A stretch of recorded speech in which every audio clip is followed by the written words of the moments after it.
प्रिय विद्यार्थियों, नमस्कार। इससे पूर्ववर्ती वीडियोज़ में हमने गांधी जी के भारतीय राजनीति में आगमन पे चर्चा की थी, जिसमें उनके द्वारा जो सर्वप्रथम आंदोलन किया गया था चंपारण सत्याग्रह बिहार में, और तत्पश्चात जो गुजरात में एक खेड़ा सत्याग्रह, और तीसरा था जो अहमदाबाद में जो मिल मजदूरों का आंदोलन था, उसमें गांधी जी द्वारा निभाई गई भूमिका पर हमने चर्चा की थी। अब हम बात करते हैं गांधी जी द्वारा अखिल भारतीय स्तर पर किए गए प्रथम जन आंदोलन की, जिसको असहयोग आंदोलन नाम से भी जाना जाता है। असहयोग आंदोलन की आवश्यकता क्यों पड़ी, उसके जो प्रमुख कारण हैं उनमें जो पहला कारण है, अंग्रेजों ने भारतीय राष्ट्रवादियों के दमन के लिए उस समय एक कानून बनाया था जिसका नाम था रॉलेट अधिनियम या रॉलेट एक्ट। उसके अंतर्गत सरकार केवल शक के आधार पर किसी भी राजनीतिक कार्यकर्ता को कारावास की सजा दे सकती थी, और सरकार के इस निर्णय के विरुद्ध किसी न्यायालय में अपील का प्रावधान नहीं था। इस कानून की संपूर्ण देश में काफ़ी निंदा की गई, और कांग्रेस ने इस अधिनियम का विरोध किया था। दूसरा जो प्रमुख कारण था वो था कि रॉलेट एक्ट व अन्य इसी प्रकार के दमनकारी जो नीतियां थी ब्रिटिश सरकार की, उसके विरोध में पंजाब में शांतिपूर्ण आंदोलन हो रहा था। उसी दौरान 13 अप्रैल 1919 को अंग्रेजों ने पंजाब के अमृतसर के जलियांवाला बाग में नियत थी भारतीय जनता पर गोलीबारी करके करीब 1500 लोगों को मौत के घाट उतार दिया गया था। इस जो घटना के लिए उत्तरदायी जो व्यक्ति थे, उनको सजा देने के स्थान पे ब्रिटिश सरकार द्वारा या ब्रिटिश संसद द्वारा उनको सम्मानित किया गया था। इससे संपूर्ण भारतीयों में काफ़ी आक्रोश था, संपूर्ण देश में भारतीयों में काफ़ी आक्रोश था, क्षोभ था। तीसरा कारण था ब्रिटिश संसद का दृष्टिकोण, जो कि उस समय भारत के जो जलियांवाला बाग को जो कार्यान्वित किया था जनरल डायर थे, उनको जो वहाँ का जो ब्रिटिश संसद का जो उच्च सदन था हाउस ऑफ लॉर्ड्स, उसके द्वारा उनको सम्मानित किया गया था। इससे भी भारतीय जनता में जलियांवाला बाग की तरह ही इस कार्य का भी उतना ही प्रभाव था भारतीय जनमानस पर नकारात्मक। चौथा जो कारण था वो था कि गांधी जी भारतीय राष्ट्रवाद में भारतीय मुसलमानों का भी सहयोग चाहते थे, अतः उनको राष्ट्रीय आंदोलन की ओर आकर्षित करने के लिए गांधी जी ने एक प्रयास किया। वो ये था कि उस समय भारतीय मुसलमान तुर्की के जो खलीफा थे या तुर्की के जो सुल्तान थे, उनके समर्थन में भारत में आंदोलन कर रहे थे ब्रिटिश जो हुकूमत के खिलाफ। तो गांधी जी ने उसको अपना समर्थन प्रदान किया।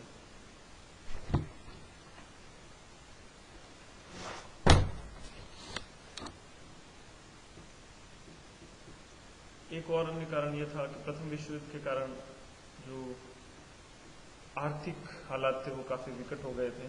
महंगाई काफ़ी अधिक थी, बेरोजगारी फैली हुई थी, लोगों को आवश्यक वस्तुओं की आपूर्ति नहीं हो पा रही थी। इन सभी कारणों से असहयोग आंदोलन की पृष्ठभूमि का निर्माण होता है।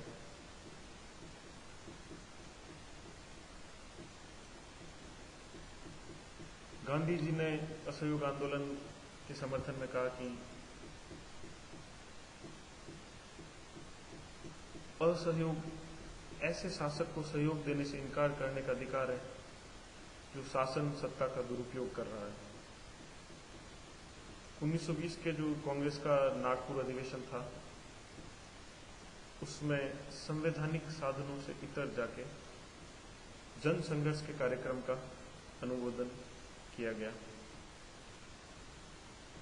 असहयोग आंदोलन का जो लक्ष्य घोषित किया गया वो ये था कि 1 वर्ष के भीतर भारत को स्वराज दिलाया जाएगा।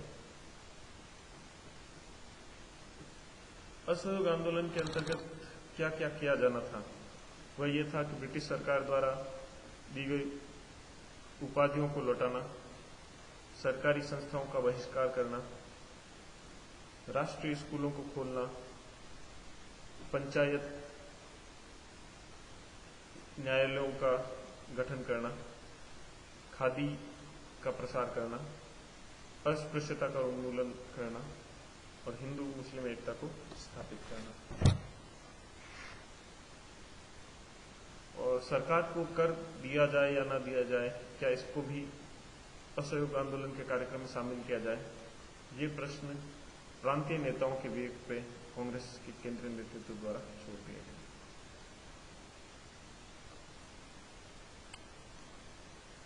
यह आंदोलन काफी हद तक भारतीय जो जनमानस है उसमें राजनीतिक चेतना को बढ़ा रहा था और अपने जो निश्चित कार्यक्रम था उसकी अनुसार ही आगे चल रहा था।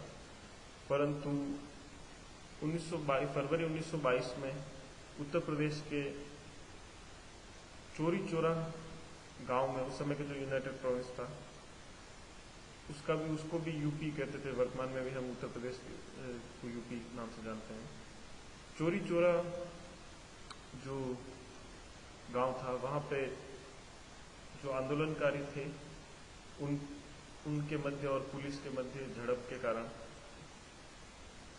प्रारंभ में पुलिस के द्वारा आंदोलनकारियों पर अमानुषिक अत्याचार किए गए, तो उसके प्रतिकार में जो आंदोलनकारी थे उन्होंने भी हिंसा का प्रयोग करते हुए वहां का जो पुलिस थाना था उसको जला दिया था। इस घटना में जो ब्रिटिश जो पुलिस थी उसके करीब 22, ब्रिटिश सरकार की जो पुलिस थी उसके करीब 22 कर्मचारी इस अग्निकांड में मारे गए थे। तो इस प्रकार आंदोलन में हिंसा का भी समावेश हो गया था। तो गांधी जी ने इस बात से क्षुब्ध होकर असहयोग आंदोलन की समाप्ति की घोषणा की।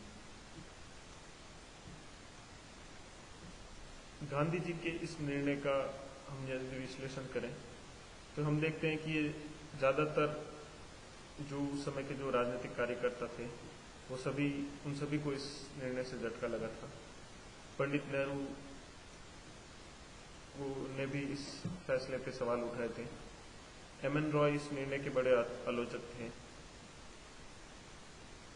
उन्होंने गांधी जी पे आरोप लगाया कि जब आंदोलन का नेतृत्व आम जनता के हाथ में आने लगा तो गांधी जी ने आंदोलन को समाप्त कर दिया। उन्होंने कांग्रेस पार्टी और गांधी जी पे बुर्जुआ पार्टी होने का आरोप भी लगाया। परंतु जो प्रमुख हमारे देश के मार्क्सवादी इतिहासकार है विपिन चंद्रा, वे गांधी जी के इस कदम का समर्थन करते हैं। उनके अनुसार गांधी जी सम्मानजनक वापसी चाहते थे। इसके कारण है, वे बताते हैं कि इस आंदोलन के प्रारंभ में जो हिंदू मुस्लिम एकता थी, गांधी जी द्वारा जो इस्लामिक जो अतिवाद पर आधारित जो खिलाफत आंदोलन था उसको समर्थन दिए जाने से जो हिंदू मुस्लिम एकता उस समय प्रकट हो रही थी, प्रारंभ में ऐसा लग रहा था कि हिंदू मुस्लिम एकता स्थापित हो जाएगी।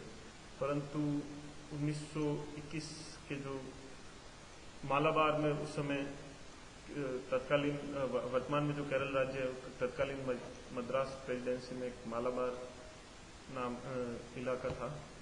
वहाँ की जो मोपुला नामक कबीला था, मुस्लिम कबीला था, उनके द्वारा ब्रिटिश सरकार के विरुद्ध विद्रोह कर दिया गया था खिलाफत आंदोलन के समर्थन में।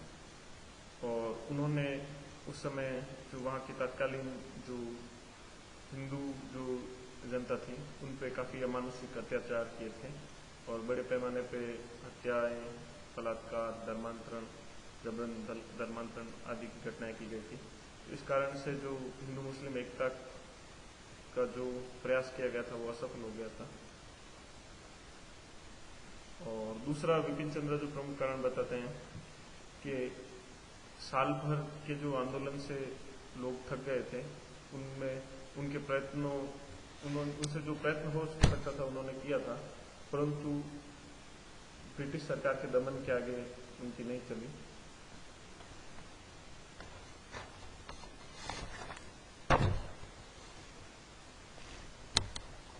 गांधी जी ये चाहते थे कि जनता और जो आंदोलन के जो संसाधन है कांग्रेस के, वो पूरी तरह से समाप्त न हो जाए, ताकि भविष्य में भी इस प्रकार के आंदोलनों को किया जा सके। उन्हें लगा कि इससे पहले कि आंदोलन की कमियां सत्य पर आए, इससे अच्छा है कि आंदोलन को समेट लिया जाए और भविष्य में जो वापस ऊर्जा का संचय करके भविष्य में इससे भी बड़े आंदोलन को किया जाए।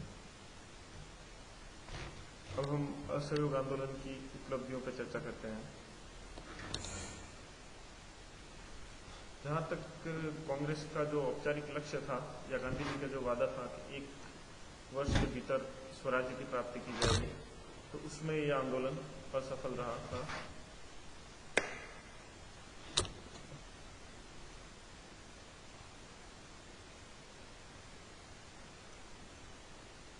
हालांकि गांधी जी ने इस आंदोलन के माध्यम से वो प्राप्त कर लिया जो वो चाहते थे।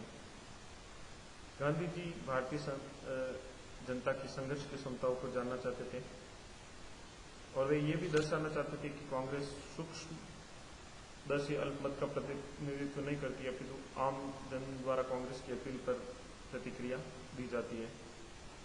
कुछ महत्वपूर्ण उपलब्धियां थी, जैसे विदेशी वस्तुओं के बहिष्कार से आयात में कमी हुई और जो प्रिंस ऑफ वेल्स यानी ब्रिटेन के जो एक राजकुमार थे, उनकी जो यात्रा का व्यापक स्तर पे जो जनता द्वारा बहिष्कार किया गया था। इसके पश्चात जो गांधी जी द्वारा जो बड़ा जन आंदोलन किया जाता है वो है सविनय अवज्ञा आंदोलन। उसके विषय में हम अगले वीडियो में चर्चा करेंगे।